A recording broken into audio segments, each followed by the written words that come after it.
వేదిక పైన ఉన్న ఎమ్మెల్యే అభ్యర్థిగా తాడేపల్లిగూడెం అభ్యర్థిగా గాజు గ్లాస్ గుర్తు మీద పోటీ చేస్తున్నాం బోలిశెట్టి శ్రీని గారికి, మన బీజేపీ నర్సాపూర్ పార్లమెంట్ అభ్యర్థిగా కమలం గుర్తు మీద పోటీ చేస్తున్న భూపతిరాజు శ్రీనివాస్ వర్మ గారికి, మన జనసేన జిల్లా అధ్యక్షులు కొట్టుకులపూడి గోవిందరావు గారికి, టీడీపీ జిల్లా అధ్యక్షులు రామరాజు గారికి, టీడీపీ ఇన్ఛార్జ్ వలవల మల్లికార్జునరావు గారికి, మండాపుల రవి గారికి, నరేణ తాతాజీ గారికి, ఈతకోట భీమేశ్వరరావు గారికి, బీజేపీ బాబీ మల్లేడు తిరుమలరావు గారికి, శంకర్ శ్రీనివాస్ గారికి, అలాగే తోట సీతామహాలక్ష్మి గారికి, టీడీపీ పోలిట్ బ్యూరో సభ్యులకి, మాజీ పార్లమెంట్ రాజ్యసభ సభ్యులు వారందరికీ నా హృదయపూర్వక నమస్కారాలు.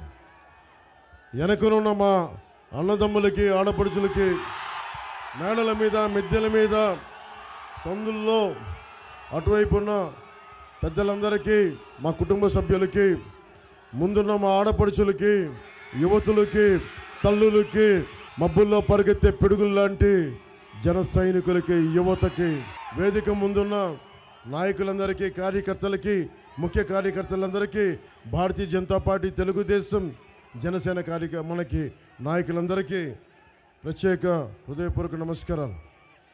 కొట్టు సత్యనారాయణ గారు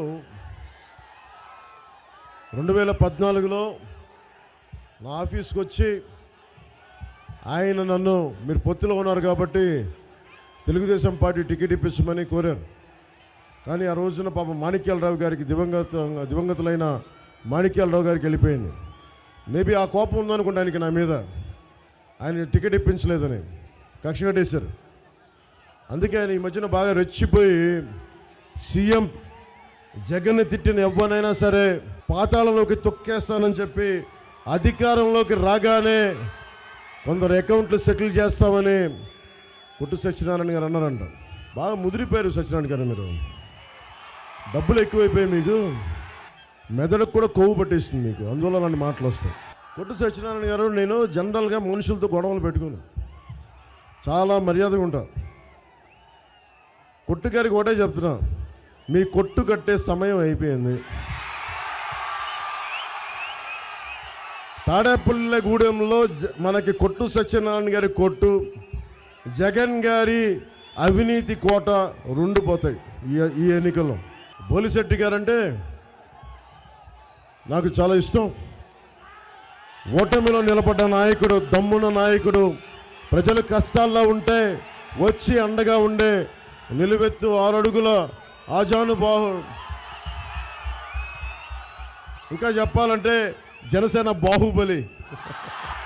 మా బాహుబలి ముందు కొట్టు ఎంత. కొట్టుగారికి కూడా చెప్తున్నా, ఏంటి మన చిన్న ఇల్లు కడితే 5 లక్షలంట, పెద్ద ఇల్లు కడితే 10 లక్షలంట, ఇంకొంచెం పెద్ద ఇల్లు కడితే 20 లక్షలంట. సో కే ట్యాక్స్ ఎక్కువైపోయిందంటే తాడేపల్లిగూడెంలో వ్యాపారస్తులు ఎక్కువ జిఎస్టీ కట్టాలి, ఇన్కమ్ ట్యాక్స్ కట్టాలి, సర్వీస్ ట్యాక్స్ కట్టాలి. కే ట్యాక్స్ కూడా కట్టాలంటే ఎక్కడ కడతాం? కే ట్యాక్స్ని తీసేయడానికి ఒకటే, కూటమి ప్రభుత్వం అధికారంలోకి వస్తుంది జూన్లో. కొట్టుగారి మీకు కూడా చెప్తున్నా, మీకు కూడా కే ట్యాక్స్ విధిస్తాం, మీకు, మీ కుటుంబ సభ్యులకి, మీ వర్గానికి కూడా కూటమి ట్యాక్స్ ఇస్తాం. మీ అందరికీ మా మోడీ గారి చేత మీకు ప్రత్యేకించి పెనాల్టీ వేయిస్తాం, అడ్డగోలుగా దోచేసినందుకు. కరప్షన్ చేసిన వాళ్ళు ఎవరిని వదిలేదు లేదు. ఇక్కడున్న విద్యార్థులు ఎంతమంది ఉన్నారు? మీరు ఇక్కడ చాలామంది విద్యార్థులు ఉన్నారు. అందులో ఎస్సీ విద్యార్థులు ఎంతమంది ఉన్నారు? ఇక్కడ ఎస్సీ విద్యార్థులకి దాదాపు 27 పథకాలు తీసేశారు. 27 పథకాలు. అంబేద్కర్ విదేశీ విద్యా విధానం తీసేశారు. 27 దళిత పథకాలు తీసేశారు. ఇక్కడున్న విద్యార్థులకి మీకు ఫీజు రీయింబర్స్మెంట్ జరిగిందా? మీకు ఫీజు రీయింబర్స్మెంట్ జరిగిందా? మీకు ఫీజు రీయింబర్స్మెంట్ ఇవ్వరు, కానీ కొట్టు ట్యాక్స్ అయితే విధిస్తారు మనకి. కొట్టుగారి అవినీతి ఏ స్థాయికి వెళ్ళిపోయిందంటే శారదా లైబ్రరీ భూములు కొట్టేయడానికి కూడా కుట్రపన్నారు. మన ఆర్టీసీ కాంప్లెక్స్ పక్కనే ఉన్న 100 ఫీట్ రోడ్లో 1.5 కోట్లు తీసుకొని షాపింగ్ మాల్ పార్కింగ్కి ఇచ్చారు. ఏజెంట్లను పెట్టుకొని టీటీడీ లెటర్లు, మనకి సుప్రభాతం టికెట్లు బ్లాక్లో అమ్ముకున్నారు. మీ ఎమ్మెల్యేని ఎన్నుకుంటే ఇది జరుగుతా.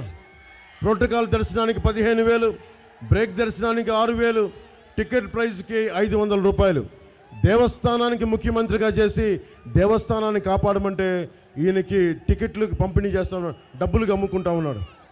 లేఅవుట్, కొత్త ఇల్లు, కొత్త వ్యాపారం, చిన్న ప్యాచ్లు వేసుకునే సైకిల్ షాప్ పెట్టుకోవాలనుకున్నా వీళ్ళకి కే ట్యాక్స్ కట్టాలి.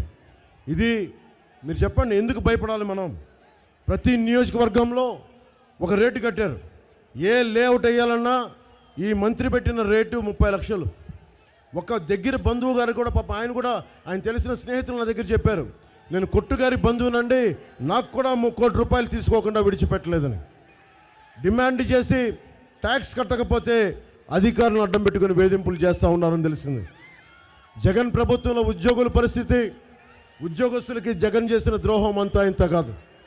వారంలో సిపిఎస్ రద్దు చేస్తామన్నాడు, అది చేయలేదు. ద్రోహం అక్కడితో ఆగల.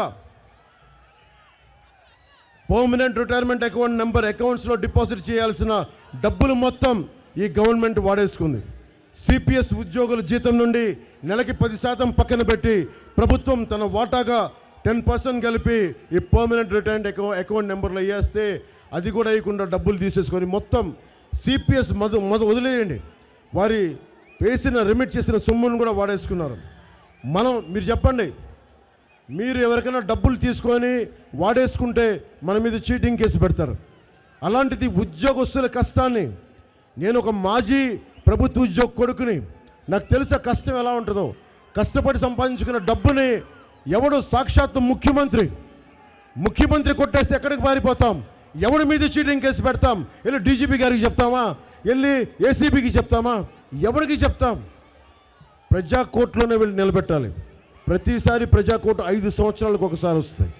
5 సంవత్సరాలకు ఒకసారి అది మీరు నిలబడాలి, మీరు తేల్చాలి. చివరికి దీంట్లో ఐఏఎస్లు, ఐపీఎస్లు కూడా బాధితులు. డిఏలు ఇస్తున్నామని చెప్పి జీవోలు ఇచ్చారు, ఒక్క డిఏ కూడా అధికార కోతాలో పడలేదు. సరెండర్ లీవ్స్ ఎన్కాష్ అవ్వలేదు. ఒక్కొక్క ఉద్యోగికి ఈ రోజున గవర్నమెంట్ పాపం కష్టపడి పనిచేసే కానిస్టేబుల్కి కూడా దాదాపు 1.5 లక్షల రూపాయలు ఇవ్వాల్సిన బకాయి ఉంది ప్రభుత్వం. ఒకవైపు వీళ్ళు అడ్డగోలుగా కోట్లు దోచేస్తూ ఉన్నారు, కష్టపడే ఉద్యోగులకి డబ్బులు ఇవ్వట్లా. మనకి విద్యార్థులకి ఫీజు రీయింబర్స్మెంట్ చేయరు. మనకి ఉద్యోగులు నిజంగా ఈ డబ్బు ఒక ప్రభుత్వ ఉద్యోగ కొడుకుగా చెప్తా ఉన్నాం. ఉద్యోగుల ఇంట్లో పెళ్ళిళ్ళు, చిన్నపాటి ఫంక్షన్స్ కానీ చదువులకు కానీ ఎంతో ఉపయోగపడతాయి. అలాగే ఎంప్లాయీస్ హెల్త్ ఇన్సూరెన్స్ తీసేశారు. బిల్లులు రీయింబర్స్మెంట్ అని చెప్పి 2 lakhs లిమిట్ పెట్టారు. అత్యవసరమైన డబ్బులు లేకే కదా మనం ఇన్సూరెన్స్ వైపు చూసేది. ఆ రీయింబర్స్మెంట్ కూడా అరాకొరగా తప్పితే అది కూడా అర్థంగా రావట్లేదు. ఒకప్పుడు సిపిఎం ప్రభుత్వ ఉద్యోగి, మా నాన్నగారి విషయంలో చెప్తున్నా, ఆయన రిటైర్ అయితే ఆయనకి తోటి ఉద్యోగులంతా సన్మానం చేసి డబ్బులన్నీ చెక్ రూపంలో ఇచ్చి గౌరవంగా పంపించేవారు. అది ఈ రోజున చెప్పులు అరిగేలా తిరిగిన సిపిఎస్ లేదు, మనకి పెన్షన్ సరిగ్గా రాదు, సకాలానికి రాదు. ఇది రావాలి అంటే జనసేన, టీడీపీ, బీజేపీ కూటమి ప్రభుత్వం రావాలి. రిటైర్ అయ్యాక పెద్ద వయసు వచ్చాక బీపీ, షుగర్ కానీ మానసిక న్యూరలాజికల్ మనకి దీర్ఘకాలిక వ్యాధులతో ఇబ్బందులు పడుతూ ఉంటారు. వారికి పెన్షన్ను నిలబడి తిరబడి మనకి డిలే చేశారు. జీతం కానీ పెన్షన్ కానీ సమయానికి ఇస్తే చాలు అనే పరిస్థితికి ఆంధ్రప్రదేశ్ ఉద్యోగులు తయారయ్యారు. ప్రభుత్వం చేయలేనిది, వైసీపీ ప్రభుత్వం చేయలేనిది నేను మా జన సైనికులకు చేశాను. జనసేన పార్టీ ద్వారా వారికి దాదాపు దెబ్బ తగిలితే 50,000, గాయపడితే నిజానికి ప్రమాదవశాత్తు ప్రాణం పోకూడదని కోరుకుంటాం, కానీ నేనే 5 లక్షల రూపాయలు ఇచ్చాను జనసేన పార్టీ తరపు నుంచి. అలాంటిది ఒక ప్రభుత్వం, ఇన్ని లక్షల కోట్లు తీసుకునే ప్రభుత్వం మనందరి వ్యాపారాల మీద, మన కష్టాల మీద, మన చెమట మీద, మన రక్తం మీద మన ట్యాక్సులు కట్టి పెడితే ఆ డబ్బులు తీసేసుకొని 41,000 కోట్లు, 40,000 కోట్లు ఇసుకలోను మధ్యలోనూ దోచేశారు.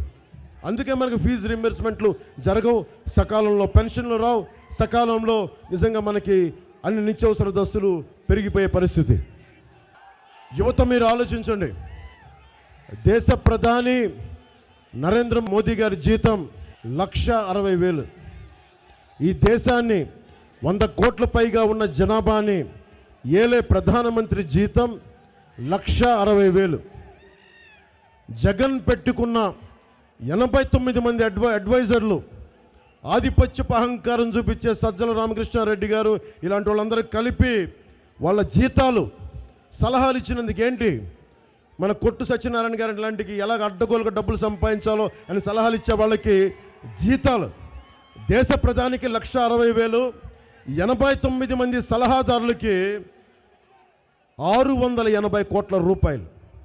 680 కోట్ల రూపాయలు వాళ్ళు సలహాలు పెట్టుకుని దేనికి? మనల్ని సరైన దారిలో పెట్టడానికి. యువత మీరు ఆలోచించాలి.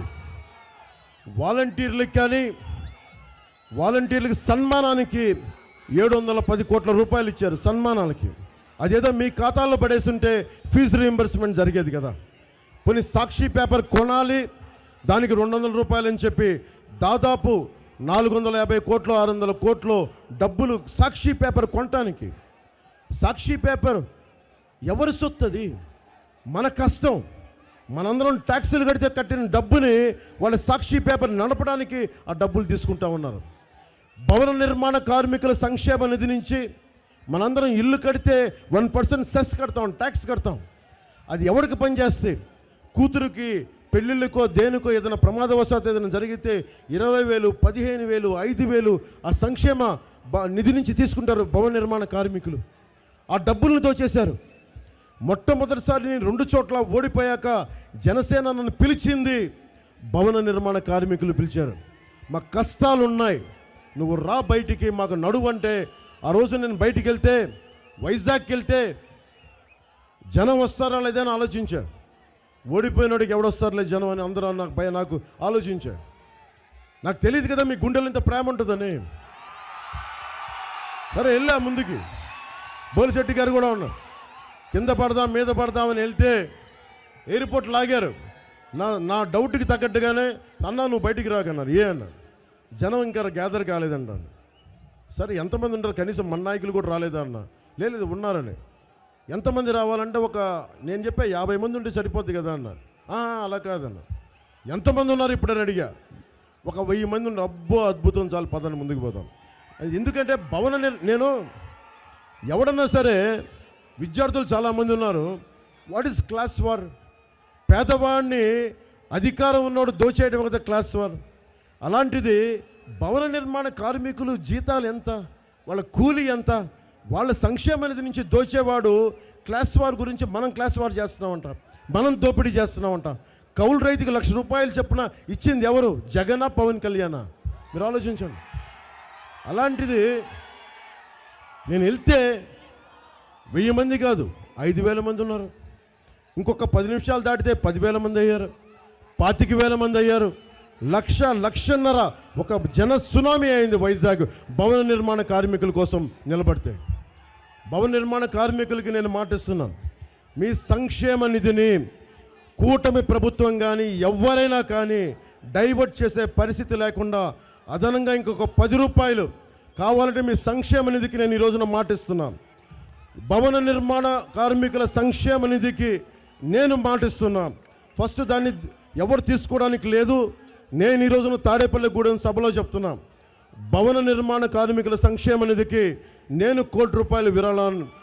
ఎన్ఐటి లాంటి విద్యా సంస్థ ఇక్కడికి వచ్చిందంటే మాజీ బీజేపీ మంత్రి ఎమ్మెల్యే అభ్యర్థి బీజేపీ ఎమ్మెల్యేగా చేసిన దివంగత నేత మాణిక్యాలరావు గారు చొరవ, అప్పట్లో ఈయన మున్సిపల్ చైర్మన్, వారు ఇద్దరు కలిసి వీరి ముందుకు తీసుకెళ్ళి మనకి తాడేపల్లిగూడెంలో ఎన్ఐటి వచ్చింది.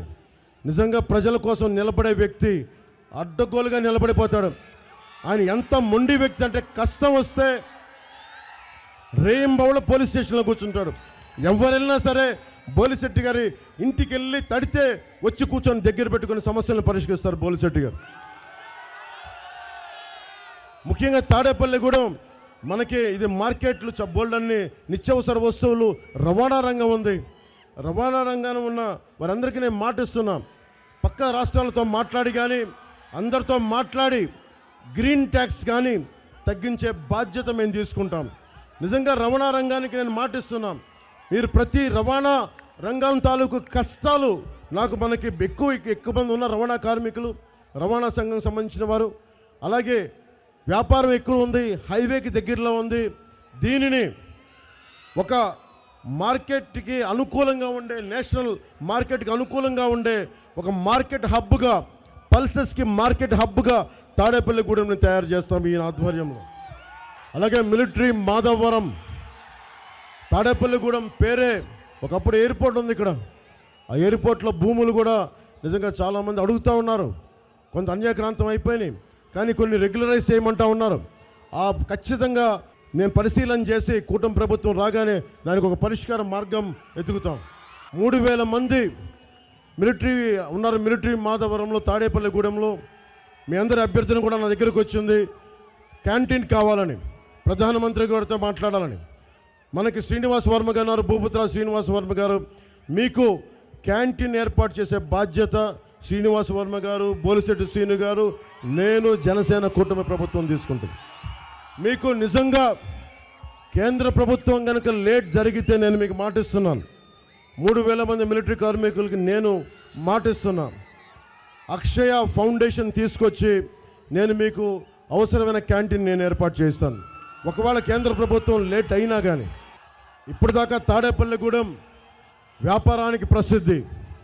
మోడీ గారి దయ వల్ల ఎన్ఐటి వచ్చింది ఇక్కడికి. భవిష్యత్తులో ఎన్డీఏ కూటమి ప్రభుత్వం వస్తుంది కాబట్టి దీనిని ఒక ఎడ్యుకేషనల్ హబ్గా కూడా చేసి పెడతాం. ఇక్కడ నిజంగా చెప్తున్నా, మనకి యువతకి స్కిల్ డెవలప్మెంట్ సెంటర్స్ కానీ, నేను ప్రతి సభలో చెప్తా ఉన్నాను, మీ గుండెల్లో జ్యోతి వెలిగించండి. కొట్టు సత్యనారాయణ గారి ఆ జ్యోతిలో దహించుకుపోవాలి, ఆయన అవినీతి దహించుకుపోవాలి. అది కదా.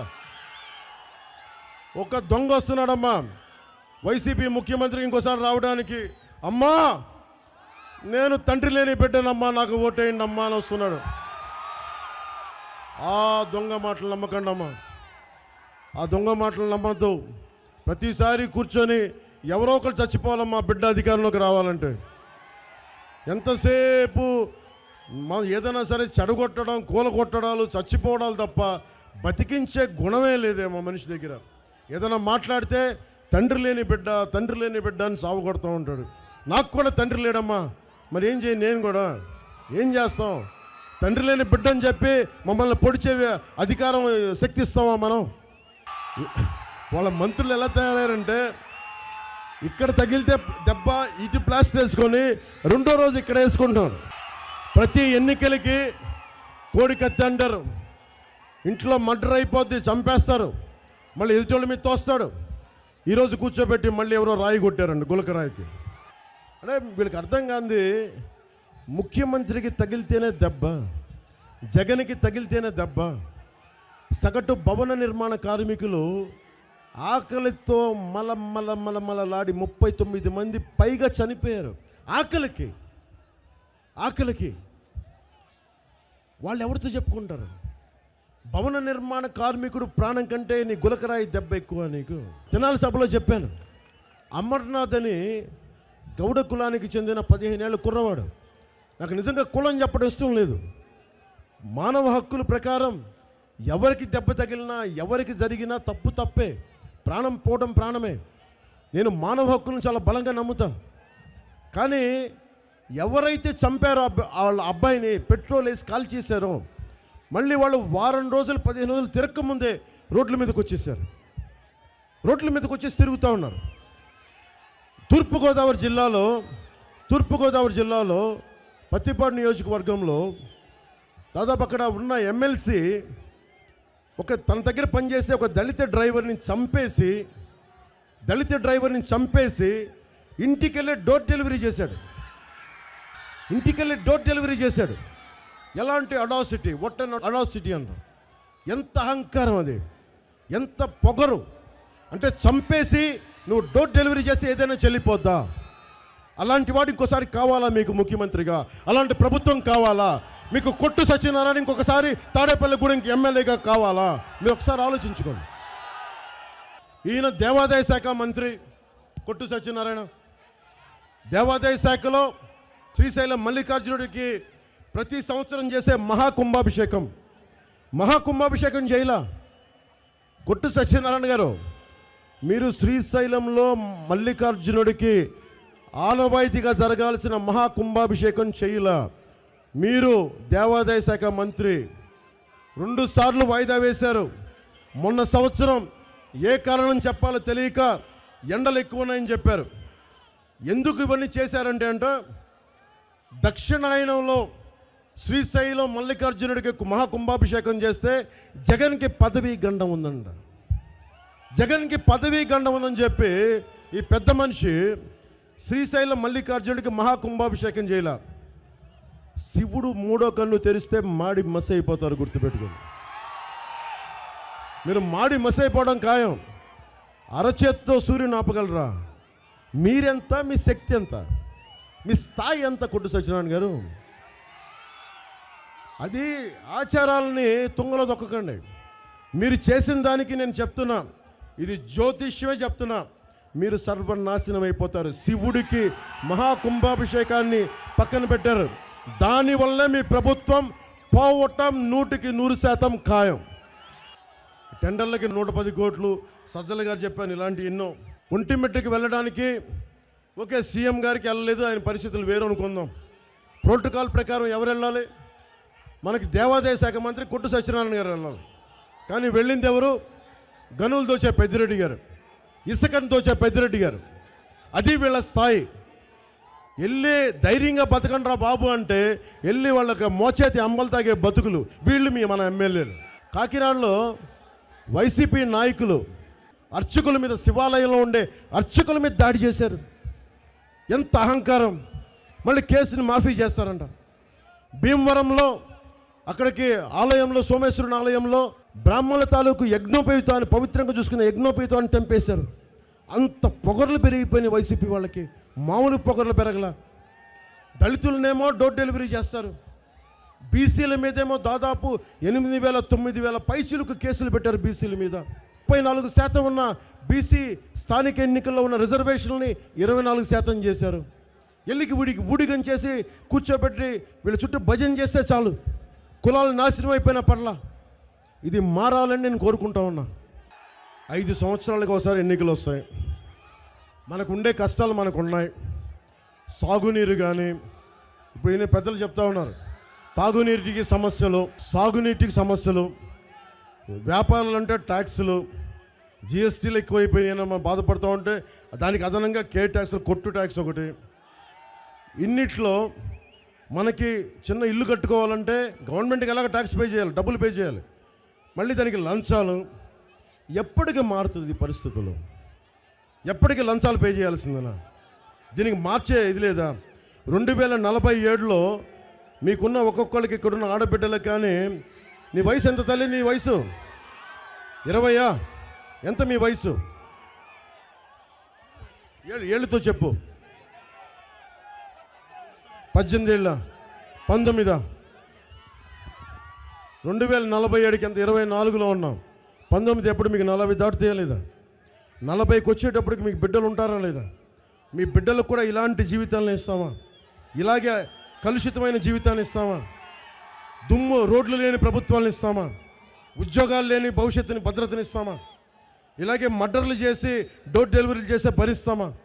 మారాలి కదా. నేను వచ్చింది ఎందుకు? నేను మీకు ధైర్యం ఇవ్వడానికి వచ్చాను. నాకేంటి సరదా?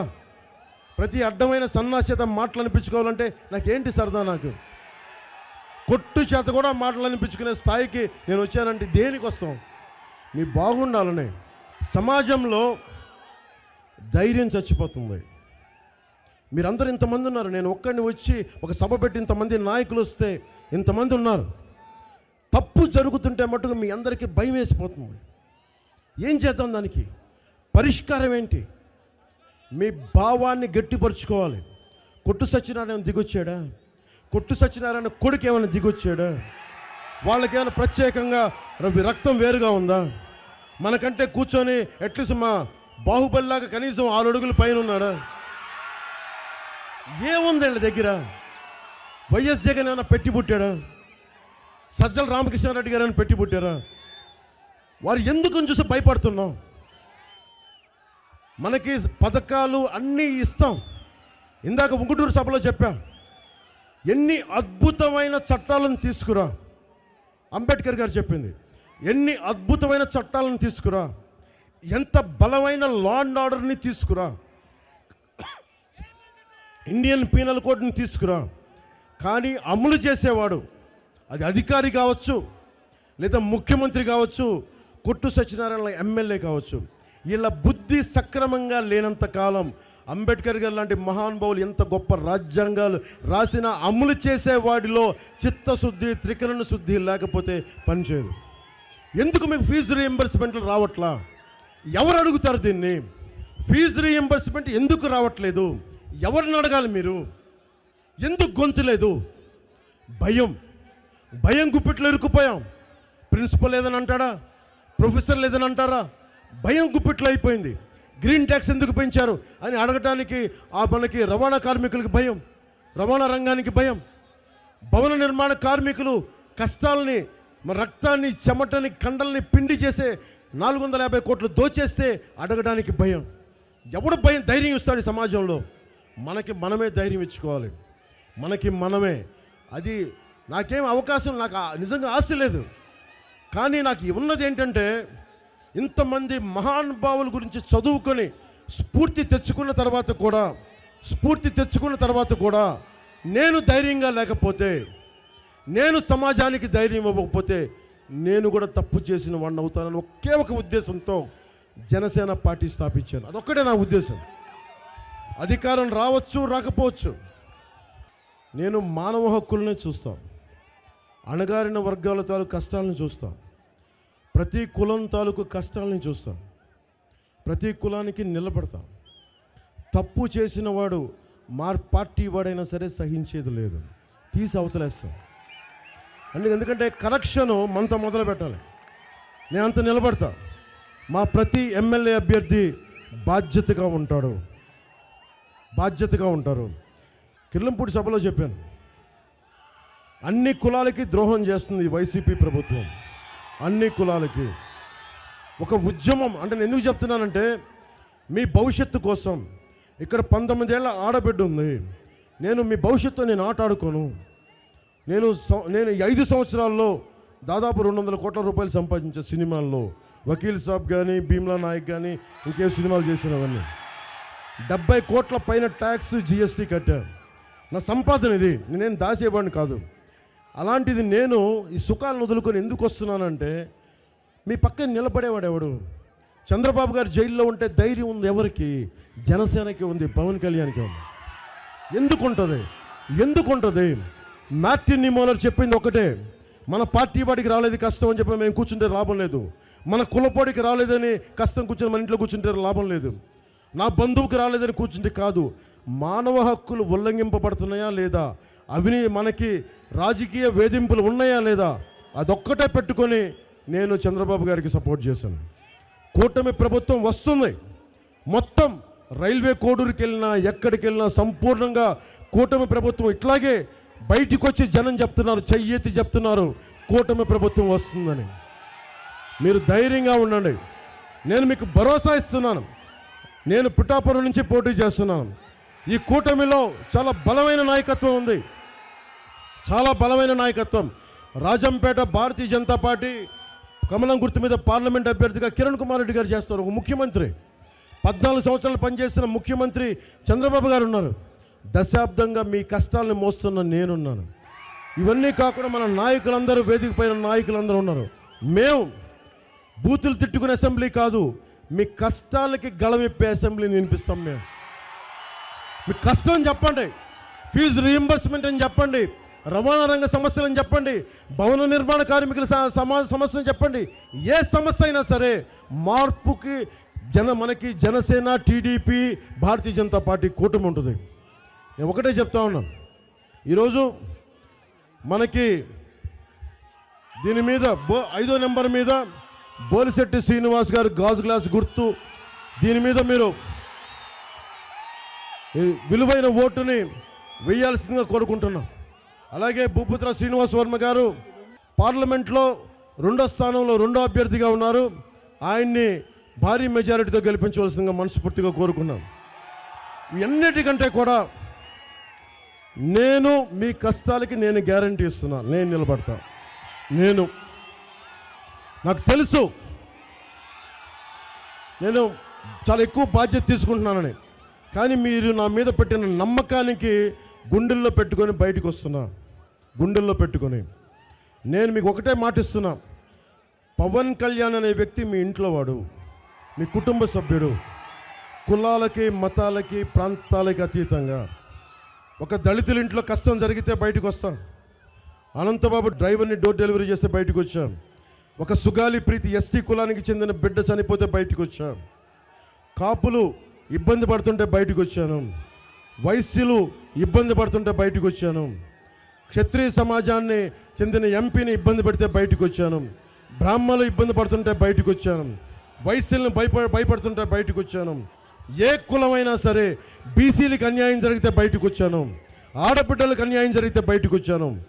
నేను ఎప్పుడు కూడా మీకు అండగా ఉండేవాడిని. మీరు నన్ను నమ్మి వైసీపీకి ఓటు వేయకండి. ఇంకొకటి, భవిష్యత్తులో ల్యాండ్ ఎంటైటిల్మెంట్ యాక్ట్ వస్తూ ఉంది, ల్యాండ్ టైటిలింగ్ యాక్ట్. మీ ఆస్తులు మీవి కాదు. ప్రతి దున్నని భూమి ఎందుకు నమ్మకూడదో చెప్తున్నా. మీ ఆస్తిపత్రాలు ఉన్నాయి, మీ ఇంట్లో ఆస్తిపత్రాలు ఉన్నాయి. ఆస్తిపత్రాల మీద ప్రధానమంత్రికి మీరు ఉదాహరణకి పాస్పోర్ట్ మీద ప్రధానమంత్రి గారి ఫోటో ఉండదు. మనకి భారతదేశం 4 సింహాలు 3 సింహాలు కనిపించే రాజముద్ర ఉంటుంది. అలాగే ఆంధ్రప్రదేశ్ పట్టా పుస్తకాల మీద ఆంధ్రప్రదేశ్ రాజముద్ర ఉంటుంది. రాజముద్ర తీసి చండాలంగా జగన్ ఫోటో పెట్టుకున్నాడు. అలాంటి వాడిని ఎలా నమ్ముతాం? డిజిటలైజేషన్ అంటా ఉన్నాడు. మీ ఆస్తులు అంట స్టాంప్ పేపర్లు ఉండవంట, అన్ని డిజిటల్ అంట. మన మొక్కాలంట ఒక జెరాక్స్ కాపీ కొడతారంట. ఎవరికి చెప్పుకుంటాం? రేపు పొద్దున కష్టం వచ్చి మనం తాకట్టు పెట్టాలి. బ్యాంకులకు వెళ్తే ఏమంటారు? బ్యాంకులకు వెళ్తే మీ ఒరిజినల్ పేపర్స్ పట్టరా అంటారు. ఒరిజినల్ పేపర్స్ ముందు అది సార్ట్అవుట్ చేయి. బ్యాంకులు తీసుకుంటారా ఇవి? అది అడుగు ముందు.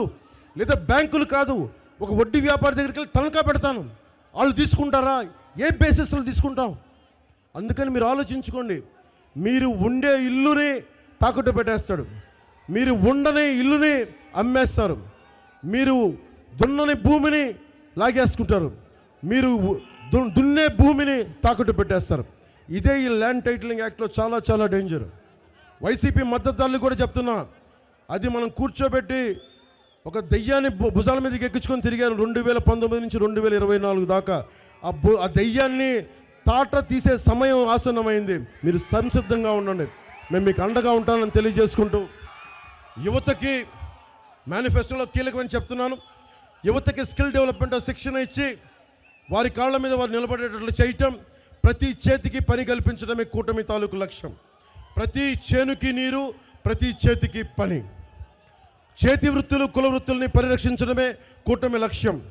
కూటమి అధికారంలోకి రాగానే మెగా డిఎస్సి విడుదల చేస్తాం. ఫీజు రీఎంబర్స్మెంట్లని తిరిగి వెంటనే విడుదల చేస్తాం. 50 సంవత్సరాలు నిండిన బీసీలకి నెలకి 4000 పెన్షన్ని 1వ తేదీన ఇంటి వద్దన అందజేస్తాం. స్కూల్కి వెళ్ళే ప్రతి విద్యార్థినికి సంవత్సరానికి 15,000 రూపాయలు ఎంతమంది ఉంటే అంతమందికి ఆ తల్లికి అందజేస్తాం.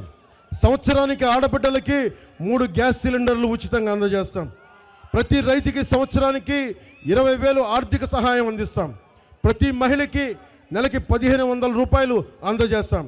మహిళలకి ఉచితంగా బస్సులో ప్రయాణించే సౌకర్యం, కేవలం ఆధార్ కార్డు తీసుకెళ్తే అలాంటి పరిస్థితుల్లో బస్సులో ఉచితంగా ప్రయాణం చేసే సౌకర్యం. అలాగే ఆటో డ్రైవర్లకు ఇబ్బంది కలగకుండానే ఉండేలాగా చూస్తాం.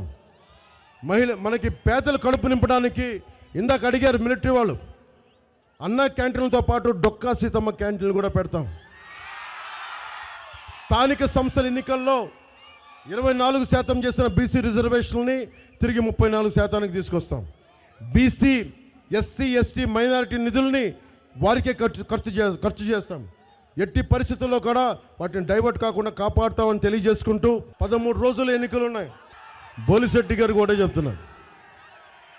మా అమ్మ మొన్న చెప్పింది, బోలిశెట్టి మా నాయనమ్మ బోలిశెట్టి వారు ఆడపడుచుంటే లక్షేశ్వరంలో. సో మా నాయనమ్మ వాళ్ళ ఇక్కడి నుంచి వచ్చిన ఆడపడుచు బోలిశెట్టి వారు ఆడపడుచు. అందుకని అనుకుంటే ఆయనకి నా మీద చనువు ఎక్కువ, అందుకే నా మీద హైట్ కూడా ఎక్కువ ఉన్నారు. ఆయన నన్ను భయపెడతా ఉంటారు అప్పుడప్పుడు.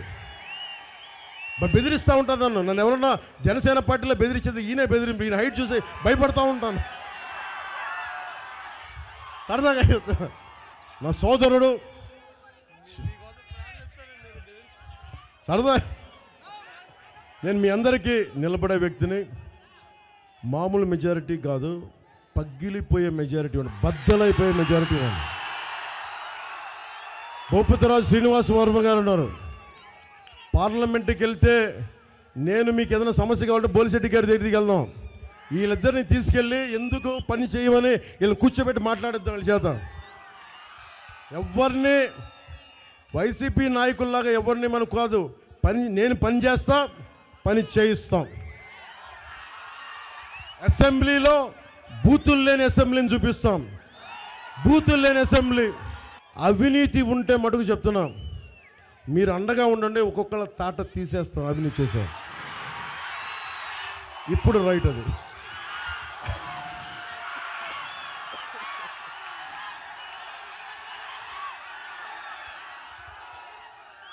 అందరికీ ధన్యవాదాలు తెలుపుకుంటూ జై టీడీపీ, జై బీజేపీ, జై జై జనసేన. జై హింద్. ఎలక్షన్ల నినాదం ఇదే.